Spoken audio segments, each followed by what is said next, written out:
So of course, if we look at the Conserve building, right, there's actually 1 bedder, 2 bedder, as well as 3 bedder lah. But for the 1 and 2 bedder, we're not going to go through in this video because I think it's quite straightforward. But if we look at the 3 bedder, there's actually 119 and 1259. So what's the key difference between the Conserve building 3 bedders as compared to the residential towers? Is actually the beams. Yeah, so for these beams, I would say not so nice. Not so nice lah. Yeah, not so nice lah. Because if you don't have beam, will be better mah. Yeah, but what's the key difference is that the beam here, right, is actually inside the living area. Yeah, inside the house itself. But for this layout, which is the 1259, the beam is actually at the balcony area. So if you ask me, having the beam in the balcony area, is it better than having in the living area? Definitely. Because in the balcony area, still okay lah, can accept lah. But for your living area, it will actually eat into your living space. But I got one concern. You can see for the 1259, right? In my own opinion, don't scold me. The balcony very long. Yeah. So I don't know what you're gonna do with the balcony. It's super long. Can do shutter run. Okay. Yeah, yes, it's super long. Yeah, it's really quite long lah. Yeah, okay? in a way lah. So I don't know whether it's considered a wasted space or what. But if you have use for it, then definitely it will be a good thing lah. But the main concern is today. Our concern is the size of the 3 bedroom versus the 4 bedroom, right? Yeah, because the size difference, of course there's a difference, but it's not that huge.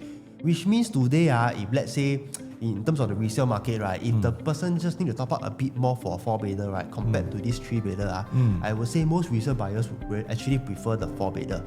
Yeah, so unless you are able to get a very good price for the 3 bedroom Conserve buildings one, right, then you can actually consider it. Because today when we go to the resale, right, people will see your unit and versus the 4 bedroom. Then they will most likely, right, choose a 4 bedroom versus a 3 bedroom. If the price gap is quite similar lah. That's why I say unless you can get a really good PSF for the 3 bedroom. So we can have a case study. Maybe we can take a look at Avenue South. Same thing, they have the Conserve building and the new tower. The Conserve building is block 1375.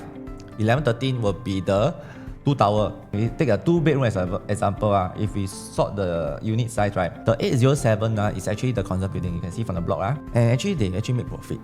But one key thing you must note, why they make profit, right, is on the day they bought, right, their purchase per square foot is actually lower than the new tower one. The new tower is almost 2003, 2002 while the Conserve building one is about 1008. 1007. Okay. So why is it so important to you, right? Is when today, if you are really looking to buy the Conserve building in Springleaf, you must have a discount.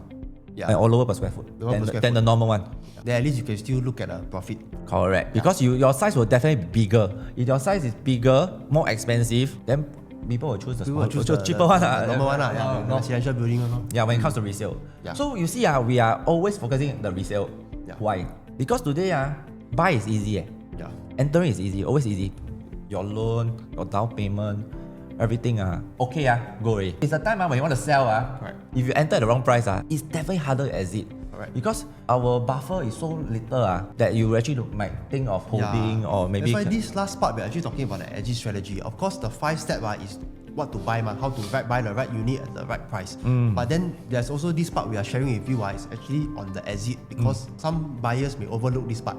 Because at the end of the day, we need to have a good exit strategy so that in terms of resale, we are able to fetch a good price.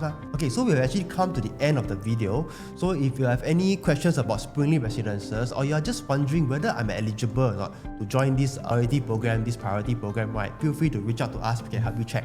Okay, and then of course, if you need some advice, or rather you want a more in-depth analysis in terms of the 5-step process to be able to choose the right unit at the right price, feel free to contact us. We'll be happy to share with you more. I'm Dylan. And I'm Matthew. We'll see you soon.